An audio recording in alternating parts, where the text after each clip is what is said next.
빌립보서 1장 12절에서 30절 말씀을 함께 봉독하시겠습니다. 형제들아, 내가 당한 일이 도리어 복음 전파에 진전이 된 줄을 너희가 알기를 원하노라. 이러므로 나의 매임이 그리스도 안에서 모든 시위대 안과 그 밖에 모든 사람에게 나타났으니 형제 중 다수가 나의 매임으로 말미암아 주 안에서 신뢰함으로 겁없이 하나님의 말씀을 더욱 담대히 전하게 되었느니라. 어떤 이들은 투기와 분쟁으로, 어떤 이들은 착한 뜻으로 그리스도를 전파하나니, 이들은 내가 복음을 변증하기 위하여 세우심을 받은 줄 알고 사랑으로 하나, 그들은 나의 매임에 괴로움을 더하게 할 줄로 생각하여 순수하지 못하게 다툼으로 그리스도를 전파하느니라. 그러면 무엇이냐? 거칠애로 하나, 참으로 하나, 무슨 방도로 하든지 전파되는 것은 그리스도니, 이로써 나는 기뻐하고 또한 기뻐하리라. 이것이 너희의 간구와 예수 그리스도의 성령의 도우심으로 나를 구원에 이르게 할 줄 아는 거로, 나의 간절한 기대와 소망을 따라 아무 일에든지 부끄러워하지 아니하고 지금도 전과 같이 온전히 담대하여 살든지 죽든지 내 몸에서 그리스도가 존귀하게 되게 하려 하나니, 이는 내게 사는 것이 그리스도니 죽는 것도 유익함이라. 그러나 만일 육신으로 사는 이것이 내 일의 열매일진데 무엇을 택해야 하는지 나는 알지 못하노라. 내가 그 둘 사이에 끼었으니 차라리 세상을 떠나서 그리스도와 함께 있는 것이 훨씬 더 좋은 일이라. 그렇게 하고 싶으나 내가 육신으로 있는 것이 너희를 위하여 더 유익하리라. 내가 살 것과 너희 믿음의 심보와 기쁨을 위하여 너희 무리와 함께 거할 이것을 확실히 아노니, 내가 다시 너희와 같이 있으므로 그리스도 예수 안에서 너희 자랑이 나로 말미암아 풍성하게 하려 함이라. 오직 너희는 그리스도의 복음에 합당하게 생활하라. 이는 내가 너희에게 가거나 떠나 있으나 너희가 한 마음으로 서서 한 뜻으로 복음의 신앙을 위하여 협력하는 것과 무슨 일에든지 대적하는 자들 때문에 두려워하지 아니하는 이 일을 듣고자 함이라. 이것이 그들에게는 멸망의 증거요 너희에게는 구원의 증거니, 이는 하나님께로부터 난 것이라. 그리스도를 위하여 너희에게 은혜를 주신 것은 다만 그를 믿을 뿐 아니라 또한 그를 위하여 고난도 받게 하려 하심이라. 너희에게도 그와 같은 싸움이 있으니 너희가 내 안에서 본 바여 이제도 내 안에서 듣는 바니라. 아멘. 우리가 함께 읽은 말씀은 믿음을 정립하는데 굉장히 귀한 자료가 됩니다. 12절 말씀에 형제들아, 내가 당한 일이 도리어 복음 전파에 진전이 된 줄을 너희가 알기를 원하노라. 복음 전파의 진전이라는 표현을 썼습니다. 그리고 25절에 보면 내가 살 것과 너희 믿음의 진보와 기쁨을 위하여 너희 무리와 함께 거할 이것을 확실히 아노니, 너희 믿음의 진보라는 표현을 썼습니다. 복음 전파의 전진, 진전, 믿음의 진보. 지금 바울이 오늘 이 1장에서 말하려고 하는 내용입니다. 진보라는 말이 뭐죠? 진보라는 것은 발전한다, 앞서간다, 그런 의미를 가지고 있지 않습니까? 그래서 이 복음과 믿음의 발전, 또 성숙을 나타내는 겁니다. 그 복음을 통한 믿음의 성숙. 그런데 이 복음이라는 것, 믿음이라는 것은 정체되어 있거나 머물러 있는 것입니까? 그렇지 않습니다.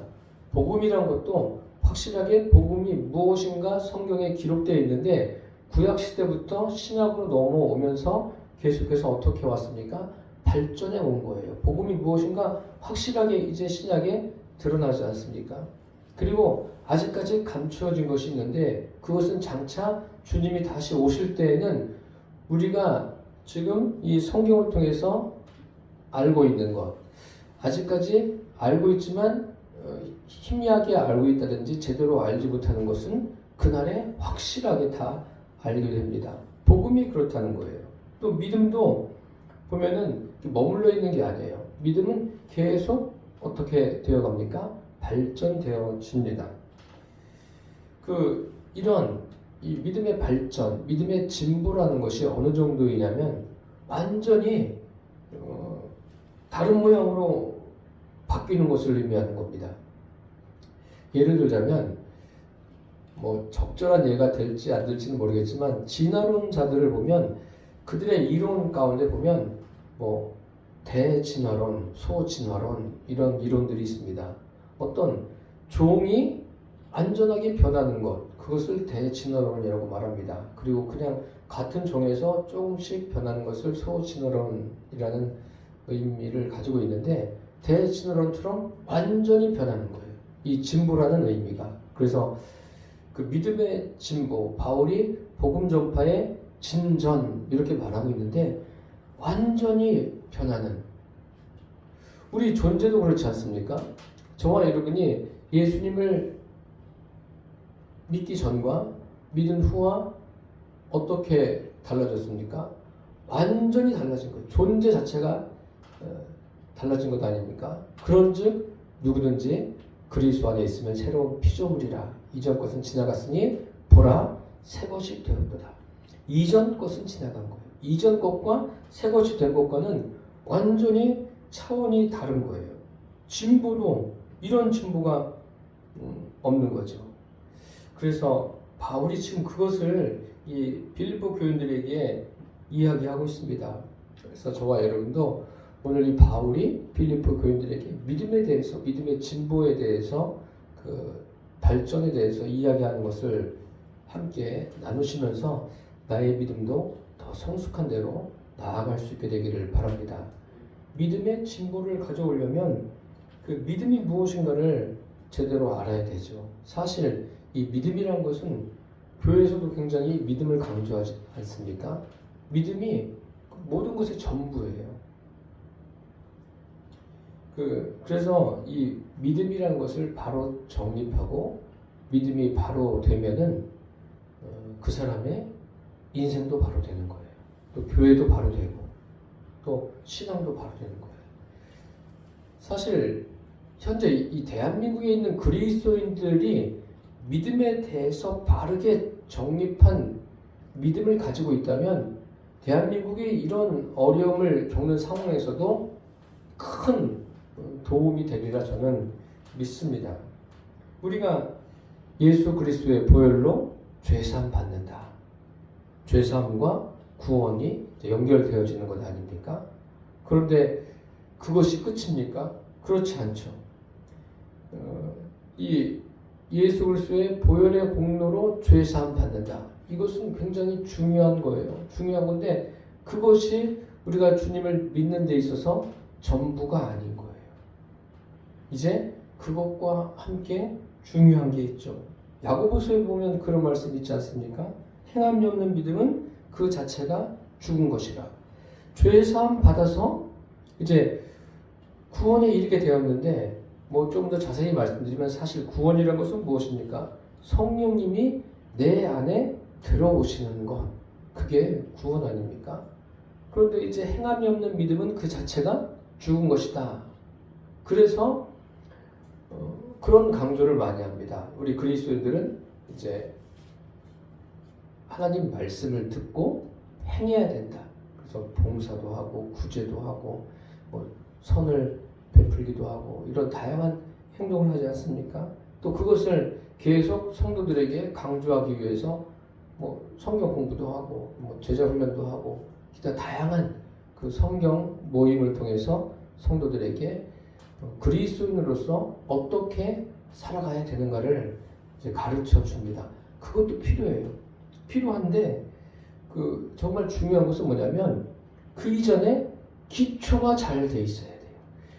기초가 잘 다져져 있어야지 거기에 뭐 성경을 배운다든지 또 여러 가지 훈련에 참여해서 자기 믿음을 성숙게 만들고 또 자기의 믿음을 더 단련하는 그런 시간을 가지면 좋겠지만 기초가 잘못된 상태에서는 그런 것을 자꾸 하면 뭐가 되냐면은 그냥 지쳐요.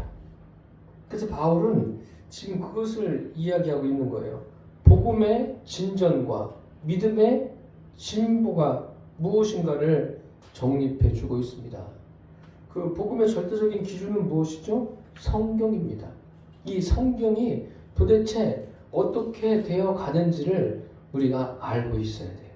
제가 오늘 말씀드리는 것은 기초 중에 기초고 굉장히 중요한 겁니다. 성경이 구약 성경과 신약 성경이 있지 않습니까?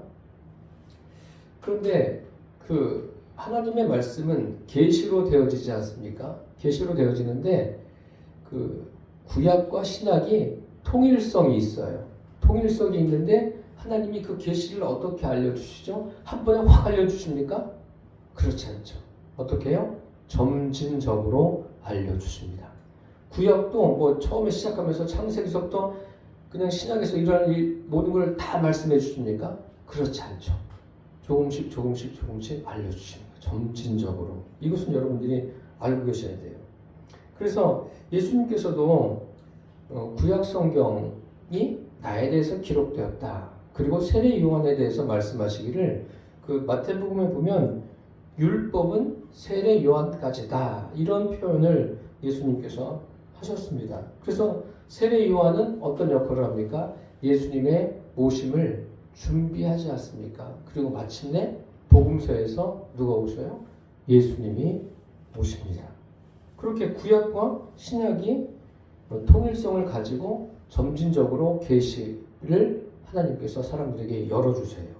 점진적이라는 것이 중요합니다.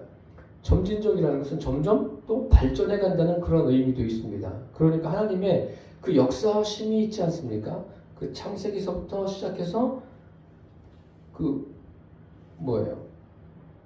신약에도 하나님의 역사심이 있는데 이 역사심도 창세기의 역사심과 또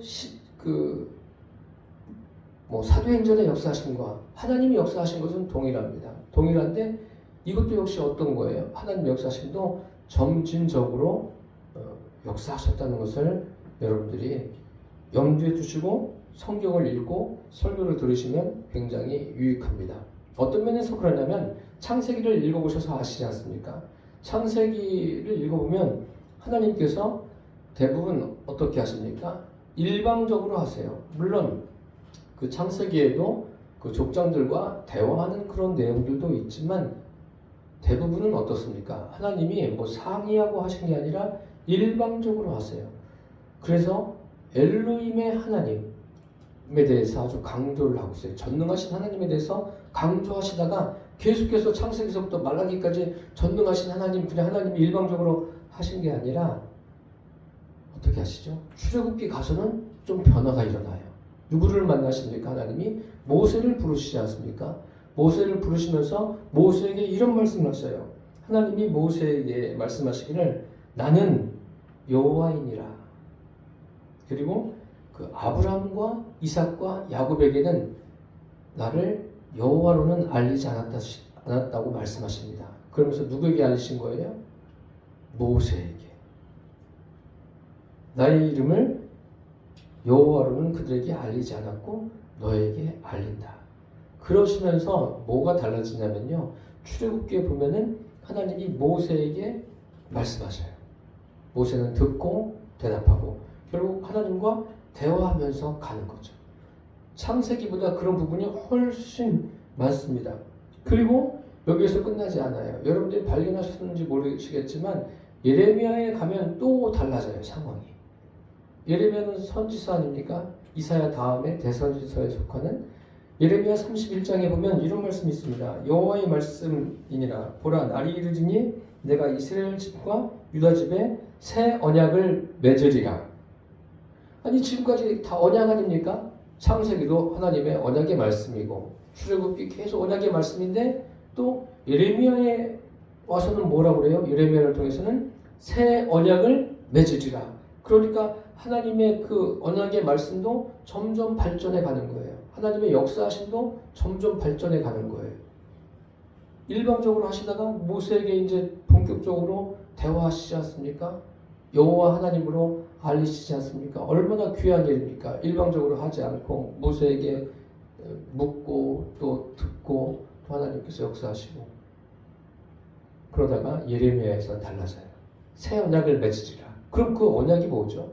그 언약이 뭐냐면 이 언약은 내가 그들의 조상들의 손을 잡고 애굽 땅에서 인도하여 내던 날에 맺은 것과 같지 아니할 것은 출애굽할 때 맺었던 언약도 하나님의 언약 맞습니다. 근데 그것과 같지 않다는 거예요.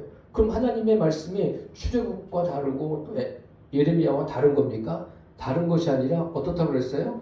점진적으로 발전해 가고 있는 거예요. 하나님의 약속이 점진적으로 가면서 더 구체화가 된다는 거예요. 그러면서 내가 그들이 남편이 되었어도 그들이 내 언약을 깨뜨렸음이라 여호와의 말씀이니라. 그러나 그날 위에 내가 이스라엘 집과 맺을 언약은 이러하니 곧 내가 나의 법을 그들의 속에 두며 그들의 마음에 기록하여 나는 그들의 하나님이 되고 그들은 내 백성이 될 것이라. 여호와의 말씀이니라. 그들이 다시는 각기 이웃과 형제를 가르쳐 이르기를 너는 여호와를 알라 하지 아니하리니 이는 작은 자로부터 큰 자까지 다 나를 알기 때문이라. 내가 그들의 악행을 사하고 다시는 그 죄를 기억하지 아니하리라. 여호와의 말씀이니라. 무슨 말씀이에요? 나의 법을 어떻게 한다고요? 한번 따라서 해보세요. 그들의 속에 두며 그들의 마음에 기록하여 그들의 속에 둔다고 그랬어요. 그들의 마음에 기록한다고 그랬어요. 이게 무엇입니까? 하나님이 하나님의 법을 그들의 속에 둔다. 마음에 기록한다. 이게 신약적인 표현으로는 뭐 구약에도 그런 표현이 있지만 임마누엘입니다. 임마누엘. 즉 또 이게 확실하게 우리에게 알려진 게 이제 복음서에 예수님이 오시고 임마누엘로 오시고 또 사도행전에 가서 누가 임하십니까? 성령이 각 사람에게 임하는 거예요. 그러니까 어디에 임하는 거예요? 각 사람 속에 임하는 거예요. 마음에 임하는 거예요. 이미 이렇게 성경은 이렇게 점진적으로 하나님의 역사하심을 기록해 놓습니다. 그러면서 예수님도 한 말씀 하시죠. 요한복음에 보면 내가 아버지께 구하겠으니 그가 또 다른 보혜사를 너희에게 주사. 예수님이 십자가에서 고난받으시고 무덤에 장사된 지 사흘 만에 부활하셨어요. 그리고 제자들과 함께 계시다가 승천하시지 않습니까? 승천하시면서 누가 오셨어요? 아버지의 약속하신 보혜사 성령님이 오신 거예요. 그러니까 이렇게 발전해 온 거예요. 하나님의 언약의 말씀이 발전해 왔고 하나님의 역사하심도 이렇게 발전해 온 거예요. 그리고 성령님이 이제 어떻게 합니까? 사람들 속에 들어가셔서 역사하시는 거예요. 그 굉장히 놀라운 발전이지 않습니까? 이제 바울이 그것을 우리에게 말씀해주고 있어요. 12절에서 18절에 보시면은 이제 여기 복음을 전하는 사람들이 있죠. 복음을 전하는데 뭐 좋은 뜻으로 전하기도 하고 또 나쁜 뜻으로 전하기도 하고 그러면서 이제 결론적으로 뭐라고 말합니까? 18절에 보면 그러면 무엇이냐? 거칠애로 하나 참으로 하나 무슨 방도로 하든지 전파되는 것은 그리스도니 이로써 나는 기뻐하고 또한 기뻐하리라. 이제 예수 그리스도를 전할 때 사람들이 다 똑같이 전합니까? 다 달라요. 어떤 사람은 외모로 그냥 외형적으로 예수 믿으세요. 또 어떤 사람은 물론 다 예수님을 사랑하는 마음으로 전하지만 그런 것이 달라요. 또 사람들마다 복음을 정립하고 있는 그런 상황들이 똑같습니까? 다 달라요. 제대로 정립된 사람이 있는가 하면 그렇지 않은 사람들도 있습니다. 다 그렇지만 예수님을 전해요.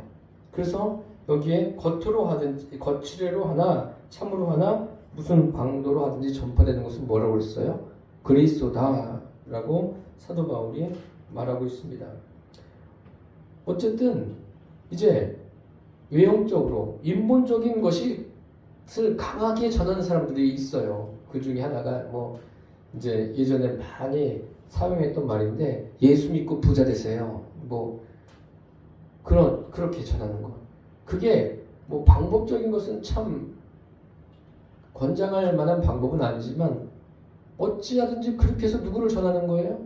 예수님을 전해서 사람들을 교회로 오게 해서 복음을 듣고 이제 그 사람도 뭐예요? 오자마자 막 변화됩니까? 그런 게 아니죠. 점점 복음을 들으면서 그 사람도 발전해 가는 거예요. 복음이 그렇게 전파된다는 말입니다. 또 영적으로 바로 전하는 사람도 있죠.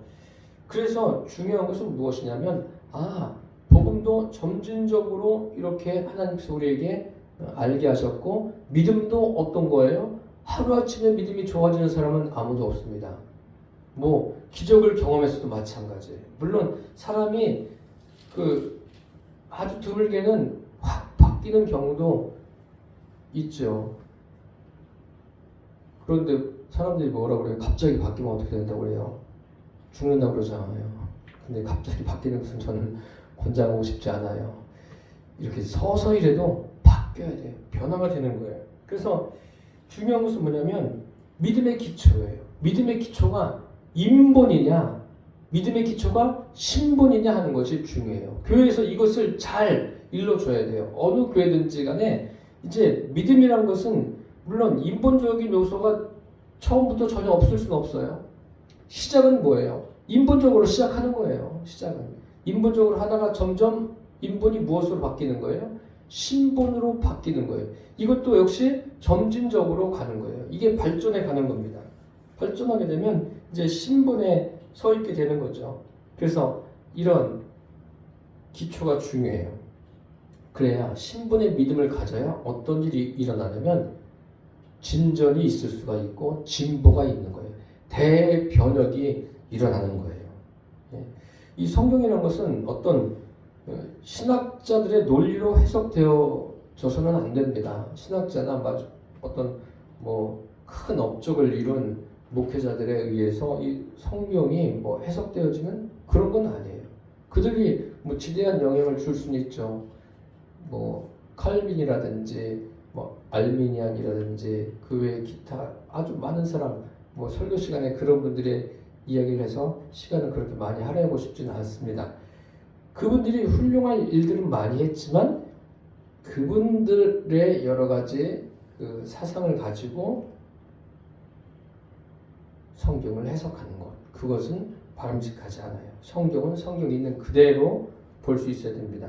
그래서 성경은 무엇을 말씀하냐면 그 믿음에 있어서 지속적인 발전을 이야기하고 있습니다.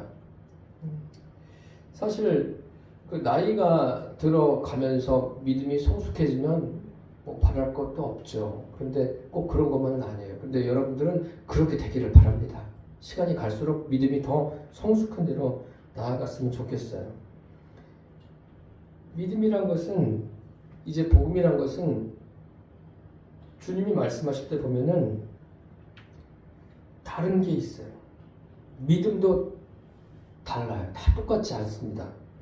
한 가지 예로 말씀드리면 누가복음에 보면 누가복음 9장에 이런 말씀이 있어요. 예수님께서 제자들을 보내면서 아무것도 가지지 말라고 그래요. 아무것도 가지지 말고 그냥 가라고 말씀하십니다. 그런데 누가복음을 계속 읽어보다 보면 22장에 가면은 어떤 말씀이 있냐면 전에 내가 너희를 보낼 때 어떻게 했냐? 아무것도 가지지 말라고 그랬습니다. 그렇게 이제 제자들이 알고 있어요. 그런데 예수님은 뭐라고 그러십니까? 이제는 가지고 가라는 거죠. 그러면은 같은 복음서 안에서 이건 뭐고 이렇게 말씀하시는 것은 뭐고 가지지 말라는 것은 뭐고 가지고 가라는 것은 뭘까? 이게 다 믿음의 진보와 연관이 있는 거예요. 그것을 우리가 볼 수 있어야 됩니다. 지금 이 빌립보서를 기록하는 바울이 어디에 있죠? 로마 감옥에 있어요. 로마 감옥에 있으면 복음을 전하려면 어떻게 해야 되죠? 감옥에서 나와야죠. 나와서 사방을 다니면서 복음을 전해야 되죠. 그런데 감옥에 있는데 복음을 전할 수가 있습니까? 우리 생각으로는 복음을 전할 수가 없죠. 나와서 복음을 전해야 되는데. 그런데 바울이 그 감옥에 있는데 밖에서 복음이 전해집니까? 전해지지 않습니까? 전해지고 있어요. 그게 뭐냐면 그게 그 바울을 통해서 또 다른 사람들이 믿음을 갖게 되고 그들이 밖에서 믿음의 역사가 일어나고 그러면서 그 믿음의 역사를 통해서 그 개인적으로는 믿음에 뭐가 생기는 거예요? 진보를 경험하게 되는 거죠. 그래서 이 믿음의 진보를 이루는데 단계가 중요해요. 그 기초가 잘 돼 있어야 돼요. 기초가 잘 돼 있고 그 다음에 그 잘된 기초 위에 신본 위에 점점 믿음이 자라가는 거죠. 세상에 있는 것도 다 마찬가지예요. 세상에 있는 것도 다 하루아침에 되는 게 어디 있겠습니까? 여러분 누에고치에서 나방이 나오지 않습니까? 나방이 나오는 것을 요즘에는 영상이 잘 돼 있으니까 한번 보십시오. 나방이 나올 때 쉽게 나오지 않습니다. 고치를 찢어가지고 나오는데 몸을 막 부들부들 떨면서 나오려고 안간힘을 다해요. 그런데 나오다가 지치면 나올 수 있어요, 없어요? 못 나오고 죽는 거예요. 근데 사람이 그걸 찢어주면 나올 수 있는데 살 수 있습니까? 나올 수 있는데 못 살아요. 그러니까 그 틈을 비집고 나오는데 그게 굉장히 고통스럽고 힘든 거예요. 누에고치에서 나방이 나오는 것. 자녀를 출산하는 것도 마찬가지예요. 많은 고통이 따르죠. 그러니까 해산의 고통이 뭐예요? 목숨을 거는 고통이에요. 그런 시간들이 세상의 모든 일에 특히 믿음의 그런 시간들이 있다는 거예요. 다시 창세기서부터 한번 보십시오. 창세기에서 출애굽기에 보면 이스라엘 백성들이 대변화가 일어나지 않습니까? 400년 만에 애굽의 노예 생활에서 출애굽을 하게 됩니다. 400년 동안 얼마나 힘들었겠어요. 그들이 편했겠습니까? 애굽의 노예 생활가 굉장히 고난입니다. 고난. 그럼 애굽에서 나왔는데 바로 약속의 땅에 들어갑니까? 광야에서 40년을 보내요. 그 40년도 얼마나 큰 고난입니까? 참 하나님이 그렇게 하시는 이유가 있죠. 그러다가 이제 구약이 거의 끝날 때쯤에 바로 신약으로 이어집니까? 아니에요. 구약과 신약에는 몇 년의 간격이 있냐면 약 400년의 신구약 중간 시대가 있습니다. 그때는 하나님이 아무 말씀도 안 하셨어요. 성경에 그런 내용도 기록되어 있지 않습니다.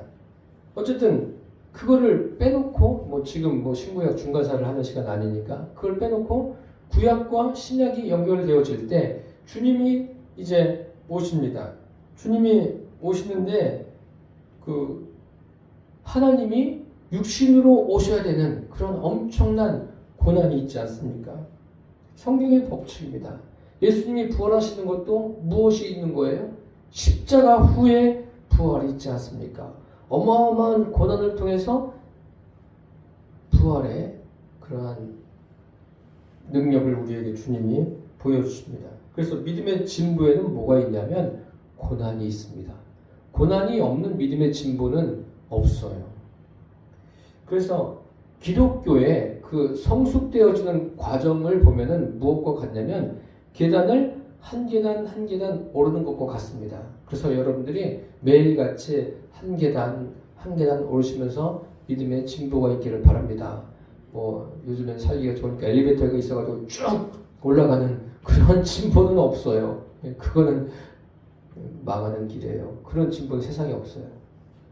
세상 이치에서도 그런 일은 있을 수도 있겠지만 거의 없고요. 특히 이 믿음에 있어서는 뭐예요? 한 계단 한 계단 올라가는 그런 진보가 있다는 것을 잊지 않기를 바랍니다. 믿음의 사람들의 진보가 다 그런 것 아닙니까? 욥의 진보도 그렇고 족장들의 진보, 또 여호수아도 마찬가지고 또 신약에 있는 많은 믿음의 사람들, 오늘 이 빌립보서를 기록한 바울도 그렇지 않습니까? 그 믿음의 진보는 이제 필요한데 그 시기가 있죠. 오늘 본문 말씀 24절에서 26절에 보시면 내가 육신으로 있는 것이 너희를 위하여 더 유익하리라. 내가 살 것과 너희 믿음의 진보와 기쁨을 위하여 너희 무리와 함께 거할 이것을 확실히 아노니 내가 다시 너희와 같이 있으므로 그리스도 예수 안에서 너희 자랑이 나로 말미암아 풍성하게 하려 함이라. 결국 이 믿음의 진보는 시기가 있어요. 언제입니까? 이 땅에 있는 동안에요. 이 땅에 사는 동안 그 믿음의 진보가 있는 거예요. 예수님을 영접해서 거듭나고 그것을 끝나는 것이 아니라 믿음의 진보가 내가 육신에 숨을 쉬고 살아있는 동안이 믿음을 진보할 수 있는 그러한 기회라는 것을 잊지 않기를 바랍니다. 그래서 이 땅에 사는 시간이 기회예요. 그러니까 여러분들이 예수 믿는 것은 큰 복입니다. 복이고 믿으시면서 매일같이 주님 안에서 믿음의 진보가 있기를 바랍니다. 이렇게 설교하는 저는 여러분들을 가르치는 게 아니에요. 설교를 하면서 그럼 저는 뭐예요? 저도 마찬가지예요. 저도 함께 뭐가 있어야 돼요? 믿음의 진보가 있어야 돼요. 목회자들이 더 필요한 거예요. 그게. 그래야 진보가 있어야 이 말씀을 전하지 않습니까? 그래서 27절에 보시면 오직 너희는 그리스도의 복음에 합당하게 생활하라. 이는 내가 너희에게 가거나 떠나 있으나 너희가 한 마음으로 서서 한 뜻으로 복음의 신앙을 위하여 협력하는 것과 이렇게 되어 있는데 믿음의 진보라는 게 뭐냐면요. 감정적이고 감성적인 인간관계에서 이성적이고 영적인 인간관계로 발전하는 게 믿음의 진보예요. 그래서 인간의 정, 내 기분, 감정에 의해서 내 인간관계가 형성되어 있지 않습니까? 처음엔 그래요. 그런데 계속 거기에 머물러 있으면 안 돼요. 그럼 그건 진보하는 게 아니에요. 그냥 사람이 좋아서 머물러 있는 거죠. 이것이 어떻게 변해야 된다고요? 이성적이고 영적으로 발전해 가야 됩니다. 그래서 27절에 제가 읽어드린 대로 그 한 마음으로 서서 한 뜻으로 복음의 신앙을 위하여 협력하는 것과 이 한 마음, 한 뜻, 협력 이것이 다 이성적이고 영적인 데만 해당되는 단어예요. 그래서 믿음의 진보는 궁극적으로 예수 그리스도만이 목적이 되어야 됩니다. 예수님이 목적이 돼서 저와 여러분의 믿음이 자라게 되기를 축복합니다. 여기 그리스도의 복음에 합당하게 생활하라. 그러니까 내가 이제 그리스도인으로서 성화되기 위해서 착하게 살아야지, 또 다른 사람을 도와주면서 살아야지, 이런 결심을 하는 분들이 많은데 물론 그런 결심도 필요하겠지만 그것보다 기초가 더 중요해요. 이게 무슨 말이에요? 이게 뭐냐면 그리스도의 복음에 합당하게 생활하는데 성령 안에서 그렇게 하라는 거예요. 나의 힘과 결단과 노력으로 되는 것이 아니라 내 안에 성령님이 계시지 않습니까? 그 성령의 능력으로 복음에 합당한 삶이 사라지는 거예요. 그게 사도행전 1장 8절에 있지 않습니까? 뭐예요? 되리라는 그런 표현이 있지 않습니까? 성령의 능력으로 되어지는 거예요. 그런 삶을 살라는 거예요. 그래서 29절과 30절에 그리스도를 위하여 너희에게 은혜를 주신 것은 다만 그를 믿을 뿐 아니라 또한 그를 위하여 고난도 받게 하려 하심이라. 처음 교회 나올 때는 대부분의 사람들이 기복적인 신앙을 가지고 있죠. 복을 구하는.